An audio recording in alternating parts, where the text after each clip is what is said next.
খবর শুনছেন update Bangla channel থেকে। আজ জানাবো পশ্চিমবঙ্গ দেশ এবং বিদেশের বাছাই করা সব তাজা খবর।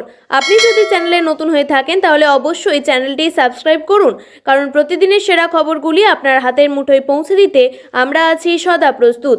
শুরুতেই জানাবো সংবাদ শিরোনাম। বন্ধুকে বাঁচাতে গিয়ে সলিল সমাধি, নববর্ষের পিকনিকে মর্মান্তিক পরিণতি যুবকের।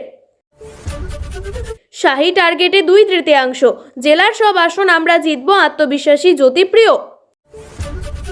শুনানির নামে হয়রানি, সন্ন্যাসী, যৌনকর্মী এবং আদিবাসী গোষ্ঠীদের নিয়ে বড় নির্দেশিকা কমিশনের।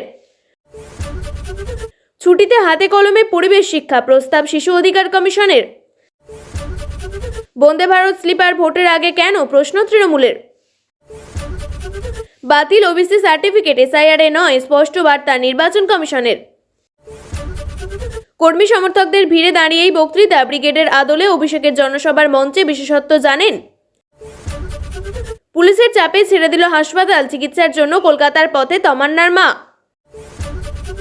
জাল বিয়ের শংসাপত্র দিয়ে চাকরি করছেন সিপিএম নেতার ছেলে, ধরা পড়তেই দায়ের এফআইআর। আমরা দিলীপ ঘোষ এবং বিজেপির বিরোধী, কিন্তু তপন শিকদারের পরে উনিই একমাত্র সফল, বললেন কুণাল ঘোষ। বিলুপ্তির পথে পাহাড়ের পর্যটকদের পছন্দের ল্যান্ড রোভার, মুখ্যমন্ত্রীর দ্বারস্থ হওয়ার ভাবনা চালকদের। কমিশন বিজেপির কথায় দলদাস হয়ে গিয়েছে, অমিত শাহকে নিশানা করে তীব্র আক্রমণ ফিরাদের। ট্যাঙ্কারের পিছনে আটকে গেল 4 চাকা, এয়ারপোর্টে যাওয়ার পথে ছেলের সঙ্গে প্রাণ গেল মা বাবার। শনিবারের মধ্যেই বরফ পড়বে বলছে আবহাওয়া দপ্তরের পূর্বাভাস। জঙ্গি হামলা নয়, একটি মোমবাতিতেই পুড়ে খাক সুইস পানশালা। এসেছেন ভালো কথা, কিন্তু এ পর্যন্তই। জয়শঙ্করের ঢাকা সফর নিয়ে বড় কথা উপদেষ্টার। ভোটের ময়দানে এবার 16 আনা দিলীপ, খবর এলো দল থেকে। কোনো অপশক্তির কাছে মাথা নত নয়, ভোটের বছরে পা দিতেই চূড়ান্ত বার্তা নেত্রী সেনাপতির। 3 মাস পর খুলল দার্জিলিংগামী রোহিণী রোড, দ্রুত পাহাড়ে পৌঁছালেন পর্যটকরা, খুশি ব্যবসায়ীরাও। 24 ব্রিগেডের মঞ্চসজ্জা বারুইপুরে, ক্রস র্যাম্প ধরে জনতার ভিড়ে মিশবেন অভিষেক। পিকনিক নিয়ে বচসার জের, অর্জুনগড়ে আক্রান্ত বিজেপির কর্মী, ভাঙচুর চলল বাড়িতেও। অভয়া ফান্ডে দুর্নীতি, ক্ষোভ উগরে জুনিয়র ডক্টরস ফ্রন্টের পদ ছাড়লেন অনিকেত। শাহের পর এবার বঙ্গ সফরে নাড্ডা, শ্রমিক আক্রমণে আমন্ত্রণে যোগ দেবেন দলীয় বৈঠকে। রক্তচক্ষু উপেক্ষা করে সংগ্রাম চলবে, তৃণমূলের প্রতিষ্ঠা দিবসে লড়াকু বার্তা মমতার। পাট শিল্পের সমস্যা মেটানোর দাবি জানিয়ে গিরিরাজকে করা চিঠি ঋতব্রতর। বর্ষবরণের রাতে ভয়াবহ দুর্ঘটনা সুইজারল্যান্ডে, 40-এর বেশি মৃত, আহত শতাধিক। ক্যানিংয়ে হোমগার্ডের অস্বাভাবিক মৃত্যুতে গ্রেপ্তার অভিযুক্ত এসআই। ভোটের আগে ঠাকুরনগরে মহাযুদ্ধ, অভিষেককে পুজো দিতে দেব না, হুঁশিয়ারি শান্তনুর। বাংলায় মমতা বন্দ্যোপাধ্যায় বিপুল মার্জিনে জিততে চলেছে, শাহের কথা উড়িয়ে দাবি অখিলেশের। বাংলার ভোটে লড়তে চান লালুর জ্যেষ্ঠ পুত্র, বিহারের ফলাফল ভুলে জানলেন বড় পরিকল্পনার কথা। বঙ্গজয়ের লক্ষ্যে এবার কলকাতায় আসন টার্গেট বেঁধে দিলেন শাহ, বিজেপি কর্মীদের উদ্দেশ্যে বড় বার্তা। আপনাদের কাছে একটা অনুরোধ রইল, আমরা প্রতিদিন চেষ্টা করি আপনাদের জন্য সঠিক, সংক্ষিপ্ত এবং নিরপেক্ষ খবর পৌঁছে দিতে। আমাদের এই ছোট্ট চেষ্টাকে যদি আপনার ভালো লাগে তাহলে দয়া করে একটা লাইক দিয়ে পাশে থাকার বার্তা দিন। আপনার একটা লাইকই আমাদের আগামী দিনের অনুপ্রেরণা। এতক্ষণ শুনছিলেন সংবাদ শিরোনাম, এবার জানাবো বিস্তারিত খবরগুলি। পিকনিকের আনন্দের মুহূর্ত বদলে গেল বিষাদে। বন্ধুকে নিশ্চিত মৃত্যুর মুখ থেকে ফিরিয়ে আনলেও নিজে আর পারে ফেরা হলো না বর্ধমানের যুবক দীপঙ্কর শীলের। বীরত্ব আর বন্ধুত্বের এক করুণ পরিণতির সাক্ষী থাকলো বর্ধমানের কাঞ্চননগর। নতুন বছরের আনন্দ উৎসবের মাঝেই নেমে এলো অন্ধকার। বন্ধুকে বাঁচাতে গিয়ে ডিভিসির সেচখালের জলে তলিয়ে মৃত্যু হলো এক যুবকের। দুপুর নাগাদ তাদের একজন বিজয় দাস স্নান করতে নেমে সেচখালের জলে নামেন, কিন্তু খালের জলে আচমকাই তিনি তলিয়ে যেতে শুরু করেন। বন্ধুকে ডুবতে দেখে স্থির থাকতে পারেননি দীপঙ্কর শীল। নিজের প্রাণের তোয়াক্কা না করে বিজয়কে বাঁচাতে তৎক্ষণাৎ ঝাঁপ দেন জলে। দীপঙ্করের অদম্য চেষ্টায় বিজয় দাস কোনো মতে পাড়ে উঠে আসতে সক্ষম হলেও বিপত্তি ঘটে ঠিক তারপরেই। উদ্ধার করতে গিয়ে ক্লান্ত দীপঙ্কর নিজেই জলের তলায় তলিয়ে যান। পুলিশ ইতিমধ্যেই মৃতদেহটি ময়নাতদন্তের জন্য পাঠিয়েছে, শুরু হয়েছে তদন্ত। কলকাতা এবং শহরতলির 4টি লোকসভার 28টি আসনের মধ্যে 20টি আসনেই বিজেপি প্রার্থীদের জয়ী হওয়ার টার্গেট বেঁধে দিয়ে গিয়েছেন কেন্দ্রীয় স্বরাষ্ট্রমন্ত্রী অমিত শাহ। এর মধ্যে উত্তর 24 পরগনা জেলার দমদম লোকসভার কেন্দ্রটিও রয়েছে।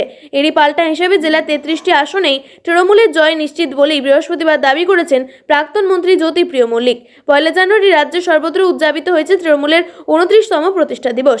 হাবড়ায় 29 ফুটের কেক কেটে দলের প্রতিষ্ঠা দিবস পালন করলেন স্থানীয় তৃণমূল বিধায়ক তথা প্রাক্তন মন্ত্রী জ্যোতিপ্রিয় মল্লিক। সেখানে জ্যোতিপ্রিয় মল্লিক জানান, এই মুহূর্তে তৃণমূলের কোনো বিকল্প নেই।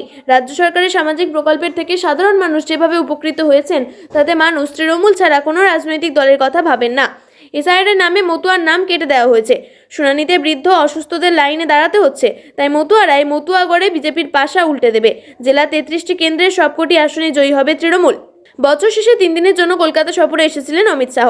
সাংবাদিক বৈঠক করে তৃণমূলের বিরুদ্ধে দুর্নীতি নিয়ে সরব হয়েছেন তিনি। এসআইআর প্রক্রিয়ায় আতঙ্ক, দুশ্চিন্তার কালো মেঘ জমেছিল যৌনকর্মীদের মনে। পাশাপাশি আদিবাসী গড়েও বাড়ছিল দুশ্চিন্তা। ভোটার তালিকা থেকে বাদ পড়বে না তো নাম? কিভাবে জমা দেওয়া হবে বৈধ কাগজ? এই সমস্যার হাত থেকে মুক্তি দিতে নতুন সিদ্ধান্ত জানালো নির্বাচন কমিশন। বাড়িতে গিয়ে করতে হবে শুনানি। আদিবাসী যৌনকর্মী এবং সন্ন্যাসীদের এই ছাড় দিয়েছে কমিশন। বিভিন্ন এলাকা থেকে যৌনকর্মীরা আসেন।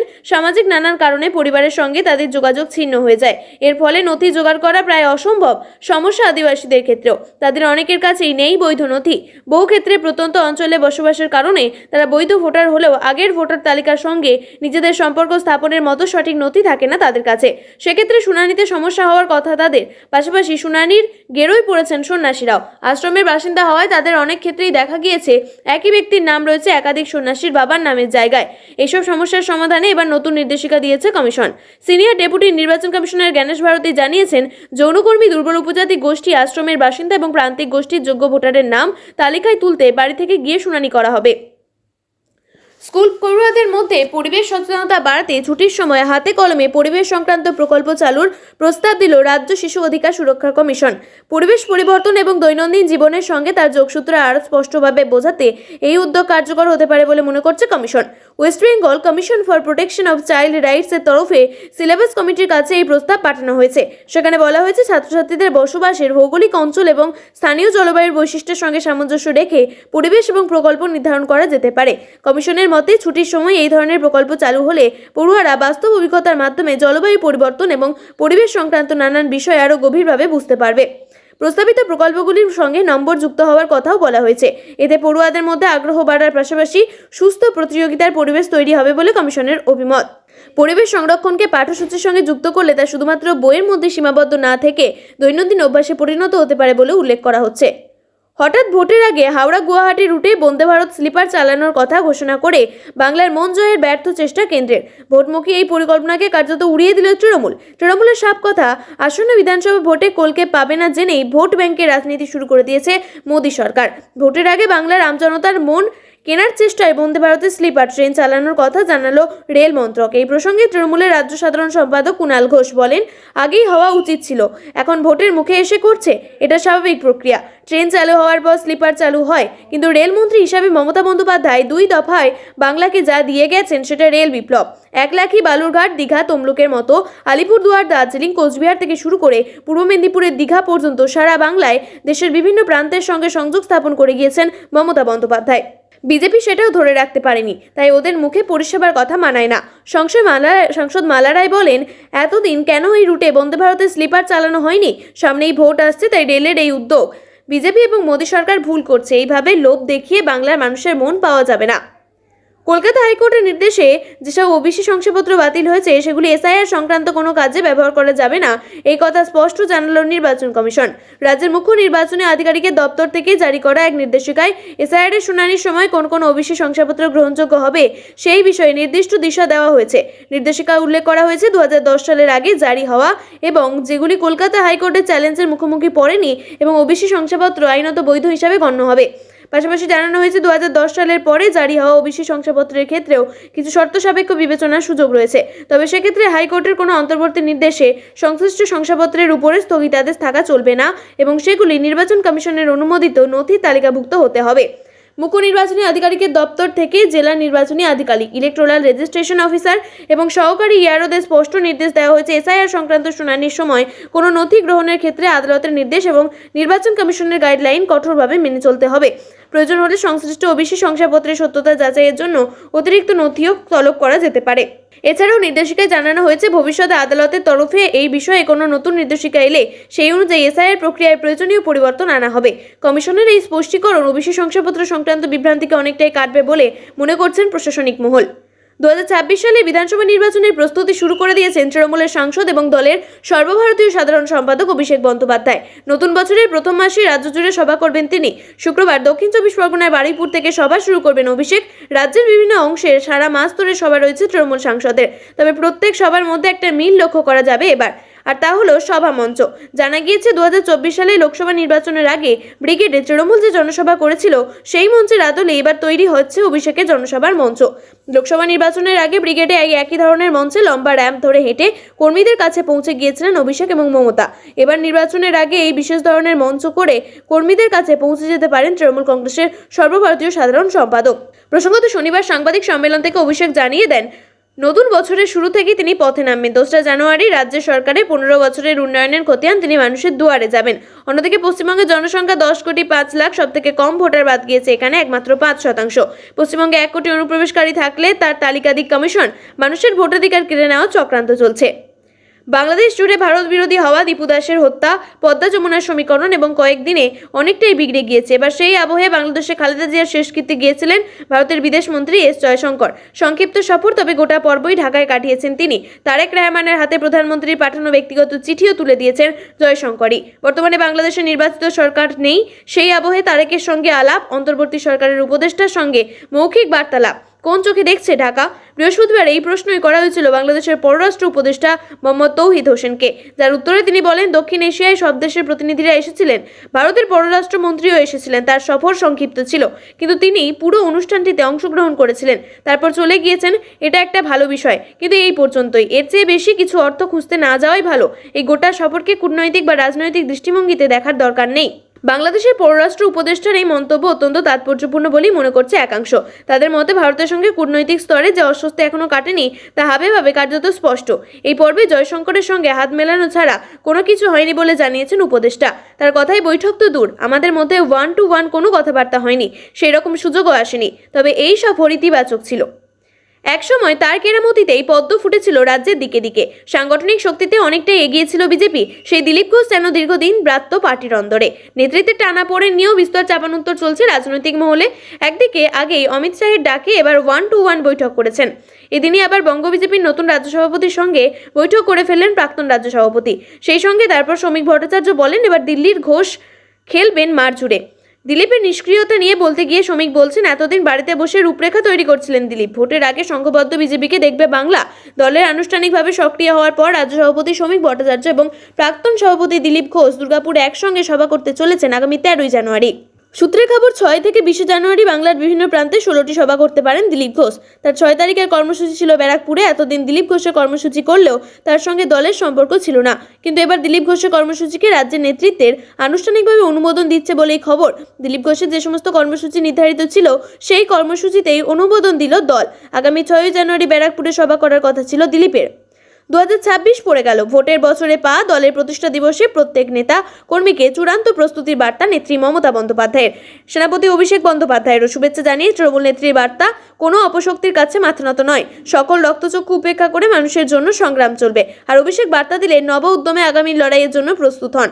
শুক্রবার থেকে ময়দানে নেমে পড়ছেন দলের সেকেন্ড ইন কমান্ড। বারুইপুরে সভা রয়েছে আজ অভিষেকের। এরপর দক্ষিণবঙ্গ উত্তরবঙ্গ জুড়ে গোটা রাজ্য চষে বেড়ানোর কথা তার। 23 জানুয়ারি আলিপুরদুয়ার এবং জলপাইগুড়িতে সভা রয়েছে। অন্যদিকে সেই সমস্ত জায়গায় বেছে বেছে যাচ্ছেন অভিষেক, যে সমস্ত এলাকার রাজনৈতিক সমীকরণকে প্রভাবিত করে। অভিষেকের 1 মাসব্যাপী যাত্রায় যে সুতি পাওয়া গিয়েছে তা নিঃসন্দেহে তাৎপর্যপূর্ণ। বৃহস্পতিবার নির্বাচন কমিশনের ফুল বেঞ্চের সঙ্গে বৈঠক সেরেছেন তৃণমূলের সর্বভারতীয় সাধারণ সম্পাদক। ছিলেন বাকি আরও 9 জন সাংসদ।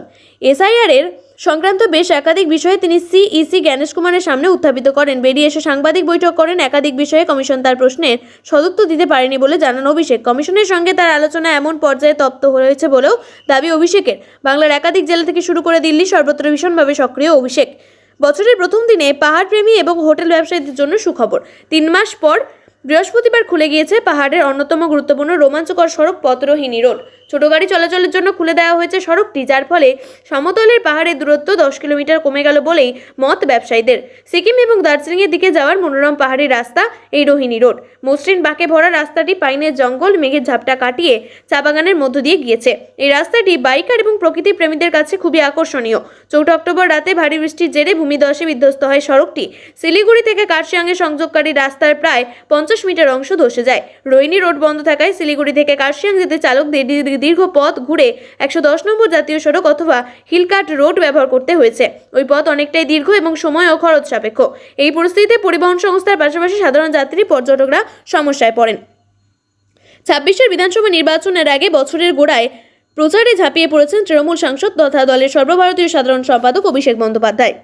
প্রায় 2 বছর তার মেগা জনসভা নিজের সংসদীয় কেন্দ্রের এলাকা জুড়ে। শুক্রবার বারুইপুরে অভিষেকের জনসভায় যে জনপ্লাবন রূপ নেবে তা বুঝেই আগাম একগুচ্ছ সতর্কবার্তার ব্যবস্থা নেওয়া হয়েছে প্রশাসনের তরফে।